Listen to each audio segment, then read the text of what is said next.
Start करने वाले हैं एक्सरसाइज 3.2 चैप्टर 3 से क्लास 10 हिंदी मीडियम के लिए। तो स्टार्ट करते हैं एक्सरसाइज। अगर एक्सरसाइज का पहला क्वेश्चन पढ़ते हैं तो क्वेश्चन नंबर फर्स्ट क्या कह रहा है, निम्नलिखित संख्याओं में रैखिक समीकरण के युग्म बनाइए और उनके ग्राफीय विधि द्वारा हल ज्ञात कीजिए। यानी पहले तो आपको जो दिया गया है उसे क्या करना है, आपको बीजगणितीय रूप में उसे व्यक्त करना है, समीकरण बनाना है क्या कहते हैं, और समीकरण बनाने के बाद आपको क्या करना है, उससे ग्राफीय विधि में हल करना है। तो चलिए देखते हैं पहला सवाल उसका क्या कह रहा है। यहाँ पे बताया जा रहा है कि कक्षा 10, अरे वाह ठीक है, क्लास 10 का हम लोग पढ़ भी रहे हैं तो क्लास 10 है, यानी कक्षा 10 ही है। कक्षा 10 के 10 विद्यार्थी, यानी कक्षा 10 के 10 विद्यार्थी ने गणित की पहली प्रतियोगिता में भाग लिया। गणित का कोई कंपटीशन हुआ, उसमें कक्षा 10 के 10 विद्यार्थियों ने भाग ले लिया। अब सबके सब मैथ में एक्सपर्ट थोड़ी ना होते हैं, तो जो लोग एक्सपर्ट थे उन्होंने मैथ में क्या किया, पार्टिसिपेट कर दिया। अब पार्टिसिपेट करने के बाद बता रहा है यदि लड़कियों की संख्या लड़कों की संख्या से 4 अधिक हो, क्या बात है, लड़कों बेइज्जती कराओगे। यहाँ पे जो लड़कियों की संख्या है वो लड़कों की संख्या से कितनी है, 4 ज्यादा है। यानी अगर लड़के 10 हुए तो लड़कियां कितनी होंगी, 14। यहाँ पे तो मतलब बात है कि 10 ही बच्चे हैं, यानी कि अगर लड़के 6 हुए तो लड़कियां कितनी होंगी, 10 हो जाएंगी। 4 ज्यादा है, ये बात याद रखना। तो कह रहा है किससे बताइए, और लड़के और लड़कियों की संख्या बताइए। तो देखिए ग्राफ बनाएंगे, ठीक है। आप क्या करेंगे, इससे पहले जो भी समीकरण बनेगा, समीकरण से आप जानते हो ग्राफ बनाना है, तो ग्राफ इस तरीके से बनेगा और ग्राफ कहीं ना कहीं कट करेगा। जब ग्राफीय विधि द्वारा हल करना होता है तो याद रखना ग्राफ कहीं ना कहीं कट जरूर करेगा, ठीक है। तो ये जो ग्राफ कट करेगा ना इस तरीके से, सपोज दैट, तो ये जो कट पॉइंट होगा तो इसको कुछ ऐसे लिखते हैं ना, 3,2 है, जो भी हो। तो यही जो होता है, पहला वाला क्या होता है, x होता है, और दूसरा वाला क्या होता है, y होता है। तो यहाँ से x और y दो की वैल्यू आ जाएगी। हम मान लेते हैं कि x लड़का है या लड़की है, y लड़का है या लड़की है, मान लेंगे, उसके मुताबिक जो भी आएगा तो बता देंगे कि इतने लड़के इतनी लड़कियां हैं, ठीक है। तो चलिए स्टार्ट करते हैं क्वेश्चन। तो देखिए क्वेश्चन नंबर पहला करने है कि जो भी है क्लास में कितने बच्चे हैं, 10 बच्चे हैं। तो सबसे पहले हम मानते हैं कि लड़के कितने हैं, लड़के कितना है, पार्टिसिपेट करने वाले कितने बॉयज हैं और कितने गर्ल्स हैं। तो देखो मान लिया क्वेश्चन नंबर पहला सॉल्व किया जा रहा है। तो माना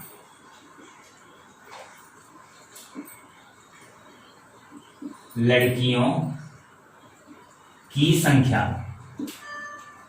हमें पता ही नहीं है कितनी लड़कियां पार्टिसिपेट की हैं, तो मान लेते हैं x। यही चीज हमें पता करना, जानते हो, x y मानते हैं, और फिर लड़कों की संख्या कितनी मान लेते हैं, लड़कों की संख्या क्या हो जाएगी, y मान लेते हैं, ठीक है।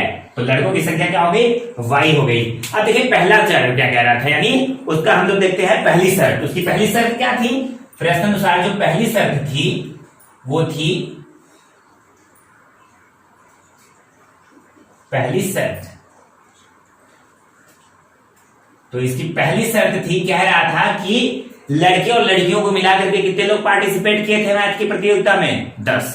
तो वही लिखना है, लड़कियों और लड़कों को मिलाकर के, यानी लड़की हो गई ये लड़के हो गए, दोनों मिलाकर कितने थे, 10 थे। ये समीकरण पहली बन गई, ठीक। अब 2 समीकरण हमें चाहिए होता है, दूसरी लेंगे। यानी दूसरी शर्त क्या कह रहा था, दूसरी शर्त कह रहा था कि लड़कियों की संख्या, क्या कह रहा था कि लड़कियों की संख्या लड़कों की संख्या से 4 अधिक है। तो लड़की क्या है, x है। तो यानी जो लड़कियों की संख्या है वो लड़कों की संख्या से कितनी अधिक है, 4 अधिक है। देखिए वही बात लिख दी, लड़कियों की संख्या लड़कों की संख्या से 4 अधिक है, ठीक है। अब इसको अगर समीकरण में बनाते हैं तो x minus y is equal to क्या हो जाएगा, 4। y को इधर ला दिए, ये समीकरण 2 बन गया। ओके, इतना समझ में आया। तो देखिए समीकरण बन गया आसानी से। तो चलिए फटाक से ये समीकरण बनने वाले प्रोसेस को नोट कर लीजिए, फिर स्टार्ट करते हैं क्या, इसके क्वेश्चन को, कि कैसे हम लोग आगे का सॉल्व आउट करेंगे। स्टूडेंट्स तो जैसे देखिए हमें यही 2 समीकरण मिला था, ये पहली समीकरण बनी थी हमारी, और ये कौन सी बनी थी, दूसरी। अब इन दोनों को अलग अलग सॉल्व कर लेते हैं। अलग अलग सॉल्व करने का तरीका भी मैं आपको बता दिया हूं, उसी तरीके को क्या करेंगे, फॉलो करेंगे। देखिए पहला आप क्या करेंगे, बॉक्स बना लीजिए इस तरीके से। एक बॉक्स बनाने के साथ साथ आपको क्या करना है, उसमें 3 टॉपिक्स में डिवाइड करने हैं उसे, ठीक है। एक ऊपर x हो जाएगा, नीचे y हो जाएगा। y को देख करके वैल्यू मानते हैं, मान लीजिए पहली मान लीजिए -1, 0 मान लीजिए, 1 मान लीजिए, वैल्यू मान लिए। x की वैल्यू पुट करते जाएंगे, x का मान रखेंगे, y का मान निकलता आएगा। तो देखिए x इज इक्वल टू क्या रख देते हैं, -1। जब x इज इक्वल टू -1 रखेंगे तो -1 plus y is equal to 10। तो y is equal to 10 plus 1, यानी y इज इक्वल टू कितना आ गया, 11। तो यहाँ पे कितना लिख देंगे, 11। अब x इज इक्वल टू 0 ले लेते हैं, तो देखिए 0 plus y is equal to 10, यानी y इज इक्वल टू कितना आ जाएगा, 10। तो ये दूसरी वैल्यू आ गई हमारी y की, यानी यहाँ पे कितनी, 10। जब 0 रखे तो 10 आ गया। तीसरी वैल्यू की बात करते हैं, x इज इक्वल टू 1 ले लेते हैं। अगर x की वैल्यू हम 1 लेंगे तो आंसर क्या आएगा हमारा, देखिए यहाँ पे 1 plus y is equal to 10, यानी y is equal to 10 minus 1, y is equal to 9। तो ये आ गई y की तीसरी वैल्यू। कम से कम हमें 3 वैल्यू की जरूरत पड़ती है, तो ये 3 वैल्यू हम याद कर लिए। जैसे इस तरीके से किए थे, सेम प्रोसेस इस तरफ अपनाएंगे। एक ब्रैकेट बनाएंगे, ब्रैकेट बनाने के बाद उसको मिडिल से डिवाइड करेंगे, 3 भागों में डिवाइड कर देंगे और 3 भागों में उसके बाद x y हो जाएगा। यहाँ पे अपने मन से मान लीजिए -1 0 और 1 इस तरीके से वैल्यू ले लेंगे। वैल्यू लेने के बाद अब x की वैल्यू रखिए आप, x इज इक्वल टू -1 रखने के बाद आप नोटिस करेंगे -1 minus y is equal to 4, minus y is equal to 4, minus क्या उधर जाएगा प्लस हो जाएगा 1। अब इधर -y is equal to 5, y को ट्रांसफर कर देंगे, यानी y इज इक्वल टू -5।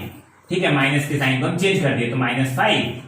अब x इज इक्वल टू कितना लेना है 0, तो अगर 0 लेते हैं 0 minus y is equal to 4, minus y is equal to 4, minus को उस साइड भेज देंगे तो y इज इक्वल टू कितना हो जाएगा -4। ठीक, तो यहाँ पे -4। अब उसके बाद करते हैं x इज इक्वल टू 1 लेने पे, तो 1 minus y is equal to 4, minus y is equal to 4 minus 1, minus y is equal to 3, minus को उस साइड भेज देंगे तो y इज इक्वल टू -3। तो ये आ गई -3। तो देखो स्टूडेंट्स, हमें जो है ग्राफ बनाने के लिए 2 चीजें मिल गई। पहली लाइन तो ये मिली है, दूसरी लाइन ये। अब इसकी मदद से हम बनाएंगे ग्राफ। तो चलिए चलते हैं ग्राफ पे। तो देखिए, देखते हैं ग्राफ। पहला पॉइंट आपका देखिए ये है, और पहला पॉइंट ये रहा और दूसरा पॉइंट ये। आपको यही 2 पॉइंट मिले थे। तो चलिए पहले पॉइंट को सॉल्व कर लेते हैं। पहले पॉइंट का देखिए, अगर देखते हैं तो x की वैल्यू को बता रहा है -1। ठीक है, तो x का चलते हैं -1 के पास, ये रहा -1। और y में अगर बात करते हैं तो y कह रहा है 11 तक जाना है, यानी -1 से 11 तक। ये रही पहली पॉइंट मिली और इसका नाम है -1 से 11। ठीक है, तो ये रही हमारी पहली पॉइंट। अब दूसरे पॉइंट की बात करते हैं तो यहाँ पे ध्यान से देखिए, तो 0 कह रहा है और 10, यानी x की वैल्यू तो 0 होनी चाहिए, y की वैल्यू कितनी होनी चाहिए 10। ये रहा दूसरा पॉइंट, इसका नाम है 0,10। ठीक है, अब तीसरी पॉइंट की बात करते हैं तो यहाँ पे x का मान बता रहा है 1, यानी x का मान 1 और y का मान 9, यानी ये रही हमारी 9। तो ये पॉइंट बन गया 0,9। ठीक है स्टूडेंट्स, अब देखिए दूसरे ग्राफ को बनाते हैं। तो दूसरा ग्राफ जो हमारे पास था वो है ये। ठीक है, इसमें हमें बताया जा रहा है कि x की वैल्यू जो है वो कितनी है -1 है। तो ठीक है, x की वैल्यू -1, लेकिन y की वैल्यू भी क्या है -5 है। तो x की -1, y की -5। यहाँ पे पहला पॉइंट मिला और इसका नाम है -1, -5। अब दूसरे कॉमा की बात करते हैं तो 0 से -4, यानी 0 से -4, ये पॉइंट आपको मिल गया। और तीसरे कॉमा की बात करते हैं तो 1, -3, 1, -3, ये पॉइंट रहा 1, -3 का। अब इसे जब सॉल्व आउट करते हैं, आप इसे कट कीजिए। ठीक है, इसे क्या करेंगे, कट करेंगे। तो देखिए, अब स्केल से इसको केवल ऐसे इस तरीके से ड्रॉ कर देना है आपको। ठीक है, ये एक स्ट्रेट लाइन यहाँ से ड्रॉ करनी है, लंबी लाइन जाएगी आगे तक। ठीक है, इन पॉइंट से होकर के एकदम प्रॉपर वे में। और फिर इस लाइन को आप क्या करेंगे, यूं इस तरीके से, ये 3 पॉइंट से आप क्या कर देंगे, इसे ड्रॉ आउट कर देंगे। ठीक है, तो जब इसे ड्रॉ आउट कर देंगे, ये देखिए यहाँ से ये 3 पॉइंट्स कट करेगा। तो यहाँ से जब ये कट से वापस जाएगा तो ये देखिए कट किया। तो ये जहाँ पे पॉइंट कट किया वहाँ पे अगर पॉइंट की कट पॉइंट को देखते हैं तो ये देखिए क्या है, ये पॉइंट पे कट कर रहा है। ठीक है, आगे जाकर के थोड़ा आगे पे यहाँ पे कट कर रहा है ये पॉइंट है 3,7 का। इधर से देखिए 3 है और यहाँ पे ये किस पे है, 7 पे है। तो 3,7 पे ये क्या कर रहा है, कट कर रहा है। यानी कि ये जो पहली वैल्यू होती है वो क्या होती है, x होती है। यानी जो x इज इक्वल टू कितना आ जा रहा है आपका 3 और y इज इक्वल टू क्या आ जा रहा है 7। तो जो लड़कों की संख्या हो गई, यानी x हम लड़कियों को माने थे तो ये लड़की हो गई। ठीक है, और ये जो y माने थे ये लड़के थे तो ये लड़के हो गए। ठीक है, तो यानी लड़कियों की संख्या जो होगी वो 3 है, लड़कों की संख्या अगर 3 है लड़कों की, तो लड़कियों की संख्या कितनी होगी, 7 होगी। बोला गया था कि लड़कियों की संख्या लड़कों से 4 अधिक है। तो देखिए ये 4 अधिक है। ठीक है स्टूडेंट्स, तो इस तरीके से आपका ग्राफ बनेगा। आप इस तरीके से ग्राफ बना सकते हैं स्टूडेंट्स। तो अब बात करते हैं क्वेश्चन नंबर 2 की। अगर आप देखते हैं तो क्वेश्चन नंबर 2 कह रहा है कि 5 पेंसिल तथा 7 कलम का मूल्य जो है 50 रुपए है। ठीक है, 5 पेंसिल और 7 कलम का मूल्य जो है वो 50 रुपए है, जबकि 7 पेंसिल और 5 कलम का मूल्य जो है 46 रुपए है। तो आपको बताना है कि पेन और पेंसिल का मूल्य ज्ञात करना है।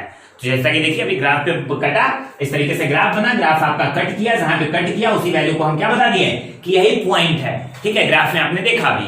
तो अब बात करते हैं क्वेश्चन नंबर दूसरा भी सेम वही स्टेप होने वाला, उसी तरीके से ग्राफ बनेगा, उसी तरीके से इक्वेशन बनेगा। तो चलिए इसे करके देखते हैं। तो देखिए सबसे पहले हम क्या करने वाले हैं, सबसे पहले मान लेते हैं कि माना पेंसिल का मूल्य और कलम का मूल्य। तो देखिए माना पेंसिल का मूल्य, पेंसिल का मूल्य कितना है भैया, x रुपए, हमें पता ही नहीं है। अब कलम का मूल्य कितना है, कलम का मूल्य है मूल्य, थोड़ा ध्यान दे दीजिएगा, कलम का मूल्य y है, ठीक है। अब देखिए इसकी पहली शर्त क्या कह रही है, पहली शर्त जो है इसकी उसकी बात करते हैं, ठीक है। तो पहली शर्त आपसे कह रही है कि कितने कलम लिए जा रहे हैं, 5 पेंसिल, पेंसिल क्या है भाई, ये देखिए 5 पेंसिल, 5x प्लस कितना कलम, 7 कलम, ये कितने में, 50 रुपए में, यानी 50 डायरेक्ट लिखिए, हमें इक्वेशन बनाना है ना कि हमें कुछ दिखाना है, ठीक है। पहला इक्वेशन। दूसरी शर्त इसकी ध्यान दीजिएगा, दूसरी शर्त क्या कहती है इसकी, दूसरी शर्त कह रही है कि आप कितना खरीद रहे हैं, 7 पेंसिल ही खरीद रहे हैं, यानी 7x हो गया, 5 कलम खरीद रहे हैं, कितने में, 46 रुपए में, ये 46 रुपए हो गया, समीकरण हो गया। और इससे आपको क्या करना है कि इसके इक्वेशन को सॉल्व आउट करना है, और सॉल्व आउट करने के बाद आपको क्या करना है, यहाँ पे इसके ग्राफ बनाने हैं। तो चलिए फटाक से नोट कर लेते हैं, नोट करने के बाद हम लोग चलते हैं इसके इक्वेशन बनाते हैं। स्टूडेंट्स तो अब देखिए बात करने वाले हैं यहाँ पे कि वो देखिए पहला समीकरण ये बना था, दूसरा समीकरण ये बना था, दोनों में हम कुछ x की वैल्यूज ले चुके हैं, आपने मन से माननी होती है, आप कुछ भी मान सकते हैं। तो x की वैल्यूज यहाँ पे, x की वैल्यूज वहां पे, कुछ ऐसे वैल्यूज मैंने सेलेक्ट किया ताकि आपका जो ग्राफ बने वो बहुत ही इजीली बने। आप फ्री हैं, कोई भी वैल्यू लीजिए, यहाँ पे कोई आपको रिकमेंडेड नहीं है कि यही गिने चुने वैल्यूज हैं आपको x के रखने के, इनफाइनाइट वैल्यूज हैं, कुछ भी रखिए, लेकिन अलग अलग वैल्यूज रखने पे अलग अलग तरीके के आएंगे और ग्राफ पे आपको प्रॉपर वे में समझाना थोड़ा मुश्किल हो जाएगा। इसलिए जो है एक इजी वे में सोल्यूशन करना चाहते हैं और इजी तरीके की वैल्यू सेलेक्ट किया ताकि आपको यहाँ पे ग्राफ पे हर एक जगह पे आसानी से समझ में आ सके। तो देखिए यहाँ पे स्टार्ट करते हैं, जैसा कि वही काम करना है, x = -4 लिया गया है, तो x = -4 रख करके इसे सॉल्व करना। तो देखिए 5 multiplied by -4 plus 7y = 50। 5 4 का 20 माइनस का 20 आ जाएगा, प्लस 7y = 50। अगर 7y की बात करते हैं तो 7y = 50 प्लस 20, यानी 7y = कितना हो जाएगा आपका 70। काट देंगे, कट आउट करेंगे तो y = 10, यानी कि जब हम -4 लिए तो कितना आया, 10 आ गया इसका वैल्यू। अब लेते हैं x की वैल्यू कितनी, x = 3 लेते हैं। 3 लेने पे 5 multiplied by 3 प्लस 7y = 50। अब यहाँ पे बात करते हैं तो 7y = 50, 5 × 15 प्लस में है, इधर आ जाएगा माइनस हो जाएगा, यानी 7y = 35। काट देंगे तो y = 7, 5 से 35, y = कितना आ जाएगा, 5 आ जाएगा, ठीक है, ध्यान दीजिएगा। अब तीसरी बात करते हैं, x = अगर 10 रखते हैं तो यहाँ पे 5 multiplied by 10 प्लस 7y = 50। आप देखिए इसे ऐड करेंगे तो 50 प्लस 7y = 50, 7y यानी 50 कैंसिल हो जाएगा, तो y = कितना हो जाएगा, 0, क्योंकि 7 डिवाइड में जाएगा, कितना बन जाएगा, 0 बन जाएगा। तो ये देखिए आपका आंसर आ गया, यानी यहाँ पे तो आया 5 और यहाँ पे कितना आ गया, 0, ठीक है। इसी तरीके से आपको इसको सॉल्व करना है, इसको सॉल्व करते हैं तो देखिए x = पहले रखनी है -2, जब x की वैल्यू -2 रखते हैं तो 7 multiplied by -2 प्लस 5y = 46, 7 दूना के 14 होता है माइनस का, प्लस 5y = 46, 5y = बात करते हैं 46 प्लस 14, 5y = बात करेंगे 6 4 10, 4 1 5 1 6, काट देंगे 12, यानी y = 12, ठीक है। कितना आ गया, y = 12 आ गया। दूसरी बार सॉल्व करते हैं, x = 3 रखना है हमें, x = 3 रखने पे आप पाएंगे 7 multiplied by 3 plus 5y = 46, 5y = 46, 7 3 के 21 माइनस का 21 कर देंगे, 5y = 6 में से 1 गया 5, 4 में से 2 गया 2, काट देंगे 5, यानी y = कितना आ जाएगा, 5, ठीक है।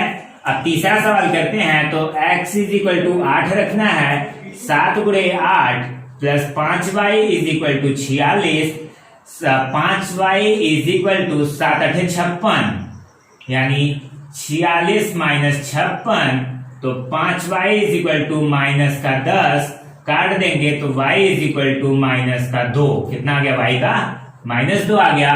तो यहाँ पे तो हमें पहले में रखना है 12, ठीक है, यहाँ पे जो वैल्यू आई वो 12 आ गई, यहाँ पे 5 आ गई और यहाँ पे माइनस के 2 आ गई, ठीक है।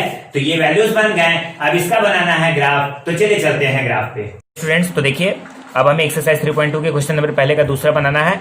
तो यहाँ पे देखिए पहला समीकरण तो ये था, ठीक है, और दूसरा समीकरण आपको ये प्राप्त हुआ था, ठीक है। तो अब इन्हीं दोनों को हम लोग क्या करते हैं, सॉल्व कर लेते हैं। तो चलिए पहले समीकरण को हम लोग सॉल्व करते हैं, यहाँ पे पॉइंट्स बनाते हैं। पहले समीकरण में अगर आप देखेंगे तो x की वैल्यू कितनी बता रही है -4 और y की वैल्यू कितनी बता रही है 10। तो अब देखिए ग्राफ पे चलते हैं। ग्राफ पे x की वैल्यू अगर -4 लेते हैं तो ये x वाली लाइन होती है, ये -4 हुआ और y की वैल्यू को 10 बताया जा रहा है, तो y की वैल्यू 10 तक चलते हैं। ये रहा y की वैल्यू 10, ठीक है। तो यहाँ पे हमारा पहला पॉइंट मिल गया, ठीक है। ये पॉइंट है हमारा -4 x का, यानी -4 से 10 तक का, ये रहा हमारा पहला पॉइंट। अब दूसरे पॉइंट की बात करते हैं तो x की वैल्यू बता रहा है 3, y की वैल्यू 5, यानी x की वैल्यू 3। तो देखिए यहाँ पे 2 है, यहाँ पे 4 है, इसके बीचों बीच एकदम 3 होगा, ठीक है। ये 3 हो गया और कितना 5 जाना चाहिए ऊपर, तो 5 चला आया ऊपर, यानी दूसरा पॉइंट मिल गया हमें यहाँ पे, और इसका नाम दे देंगे हम 3,5 से, ठीक है। अब तीसरे पॉइंट की बात करें तो x का वैल्यू है 10, y का वैल्यू 0, यानी x का वैल्यू 10 और y का वैल्यू 0, तो यहीं पे रह जाएगा, ये हो जाएगा 10,0, ठीक है। तो ये पहला समीकरण हमारा बन चुका है। अब इसे अभी मिलाएंगे लाइनों को, उससे पहले हम दूसरे पहले बिंदुओं को मिला लेते हैं। अब दूसरे समीकरण के बिंदुओं को ध्यान देते हैं तो देखिए पहला बता रहा है x की वैल्यू -2 जानी चाहिए, x की वैल्यू -2 जानी चाहिए और y की वैल्यू 12 चली जानी चाहिए। तो चलिए x की वैल्यू तो -2, y की वैल्यू कितनी 12, ये रही, मिल गई हमें x की वैल्यू 2, इसे -2 और 12 के नाम से जानेंगे, ठीक है। अब दूसरे पॉइंट की बात करते हैं तो 3 से 5 बोला जा रहा है, यानी 3 लेना है हमें, x की वैल्यू ये रही 3 और y की वैल्यू कितनी 5 आ गई है, यानी 3 से 5 यहाँ पे आ रही है ये पॉइंट, ठीक है, ध्यान दीजिएगा यहाँ पे ये 3 से 5 इसी पॉइंट पे भी मिल रहा है, ये भी 3 5 दोनों में सेम है। तो ये 3 5 हमारा क्या हो गया, कॉमन हो गया। तो यहाँ पे ये भी पॉइंट आई है और इसका भी नाम क्या है 3.5 ही है, ठीक है। तो दोनों का पॉइंट यहाँ पे है। और फिर उसके बाद बात करते हैं तो 8 से -2, यानी 8 यहाँ पे और -2 यहाँ पे, तो ये रहा हमारा तीसरा पॉइंट इसका, ठीक है। तो ये हो गया हमारा तीसरा पॉइंट, सॉरी यहाँ पे है -2, ठीक है, इस पॉइंट को नहीं लेना है, और ये 8, -2 का पॉइंट है। अब चलिए लाइन को ड्रॉ करते हैं। तो देखिए लाइन को ड्रॉ करेंगे तो पहले तो पहली वाली को करते हैं, ये यहाँ से यहाँ तक आई थी, तो ये रहा पहला समीकरण का लाइन, ठीक है। तो पहले समीकरण की लाइन को ड्रॉ करते हैं, तो ये रही पहली और ये कैंसिल आउट हुआ। अब दूसरे को कट करते हैं तो आप जानते हैं कि यहीं से जाने वाला है लाइन, किसी भी कंडीशन में यहाँ से तो जाना ही है उसे, क्योंकि ये कॉमन बिंदु थी इसमें। तो ये रहा 3.5 पे तो कट किया ही एक बार, ठीक है। और 3.5 पे कट करने के बाद नीचे चला जाएगा, इस पे कट कर लेगा ये 8,2 के बिंदु पे। तो आप जो देख रहे हैं कि जो पॉइंट आपको कट मिली है वो क्या मिली है 3,5 मिली है। तो यहीं पे जो हमारा x का वैल्यू हो जाएगा, हम कह देंगे कि ये 3,5 हमें कॉमन मिला था, ठीक है। तो यहाँ पे पहला वैल्यू होता है x, तो यानी x की वैल्यू 3 आ गई और y की वैल्यू कितनी आ गई, y की वैल्यू क्या आ गई हमारी 5।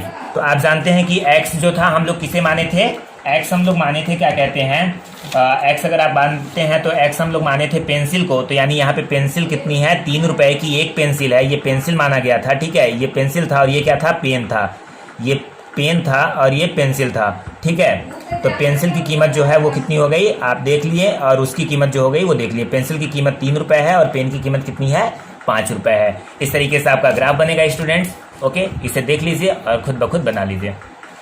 ओके स्टूडेंट्स, तो अब बात करने वाले हैं क्वेश्चन नंबर 2 की। तो देखिए क्वेश्चन नंबर 2 जो है बहुत ही आसान सा है और एग्जाम में पूछ भी सकता है, मात्र 1 नंबर का। तो देखिए इसमें क्या करना है, आपको कह रहा है तुलना कीजिए। क्या करना है, A1/A2, B1/B2, C1/C2 से आपको तुलना करके बताना है कि क्या करेगा, ये एक बिंदु पर प्रतिच्छेद करेगा, समांतर होगा या फिर संपाती होगा। तो देखिए आपको बताना बहुत ही आसान है कि समांतर होगा, संपाती होगा, एक बिंदु पे प्रतिच्छेद करेगा। उसके लिए आपको क्या कहते हैं, इंट्रोडक्शन में भी बता दिया गया था।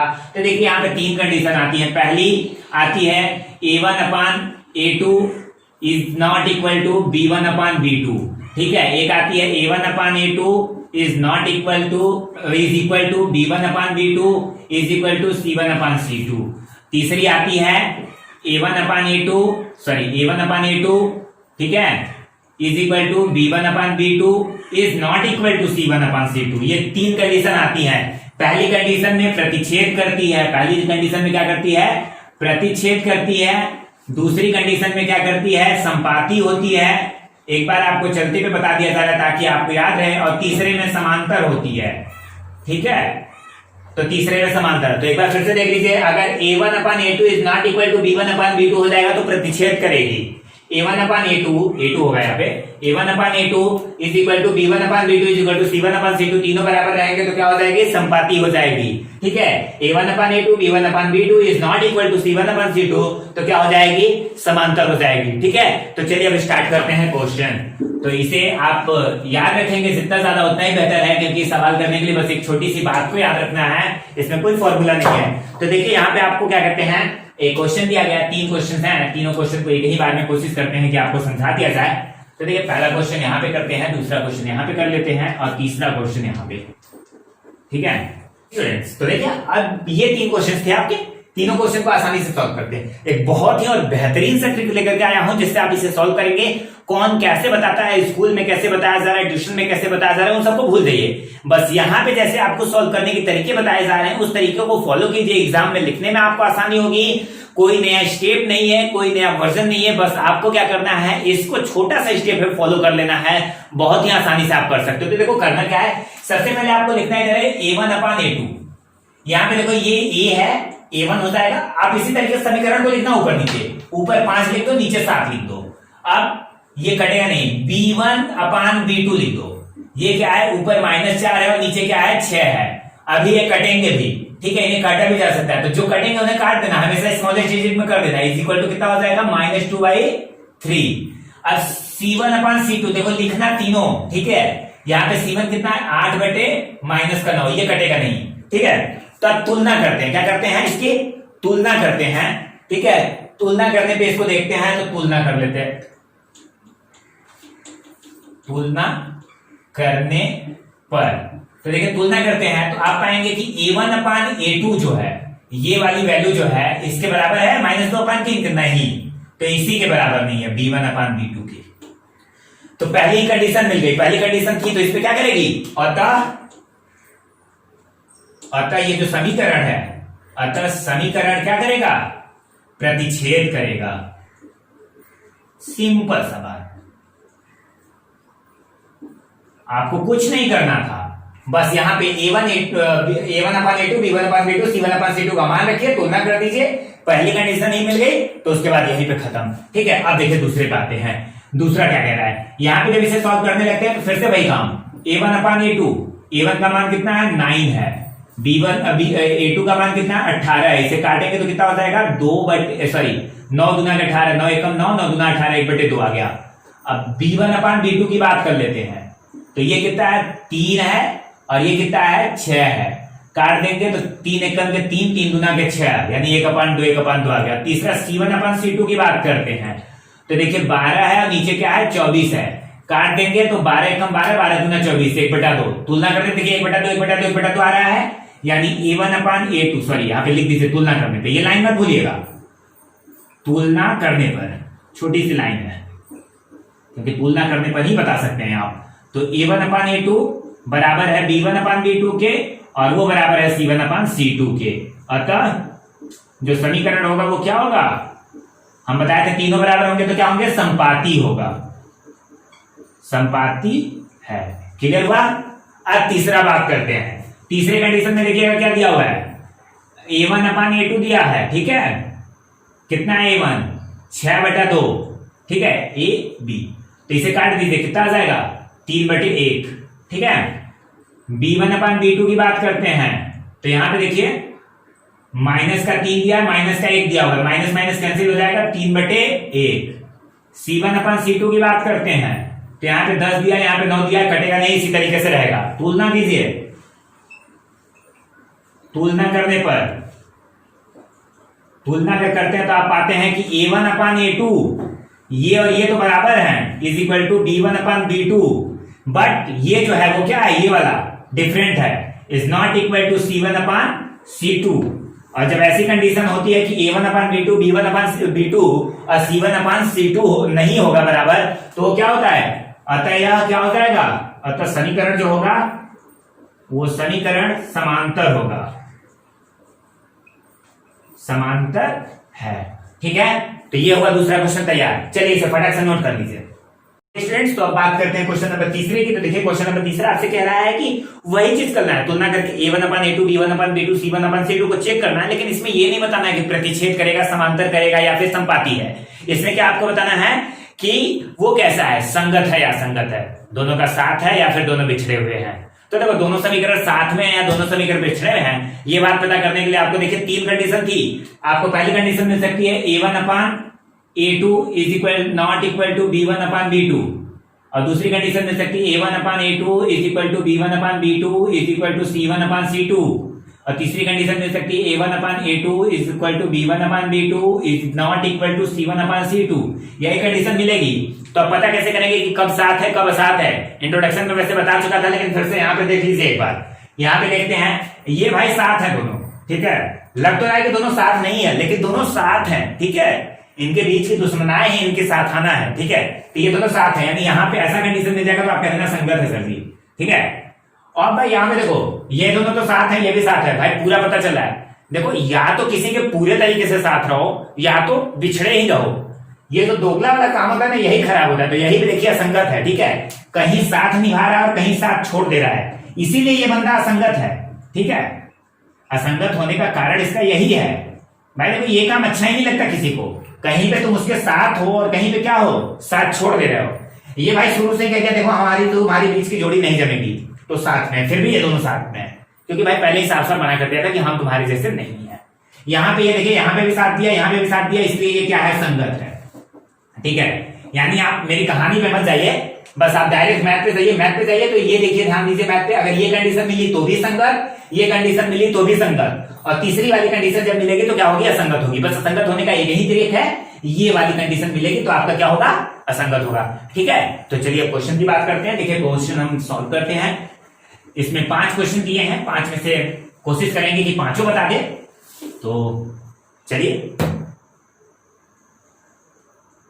देखिए, ये 3 क्वेश्चन आपके लिए ले लिए हैं, 3 क्वेश्चन आपको बता देंगे। हमें आशा है कि आप 2 क्वेश्चन कर सकते हैं खुद से, तो उसे कीजिएगा, आप भी ट्राई करते रहिए, क्योंकि सारा क्वेश्चन हम ही बता देंगे तो आपके लिए क्या है, वो दोनों बस इसी तरीके से हैं। तो चलिए इन तीनों को हम सॉल्व करके चेकआउट करते हैं कि कैसे आप बताएंगे कि ये संगत है कि असंगत है।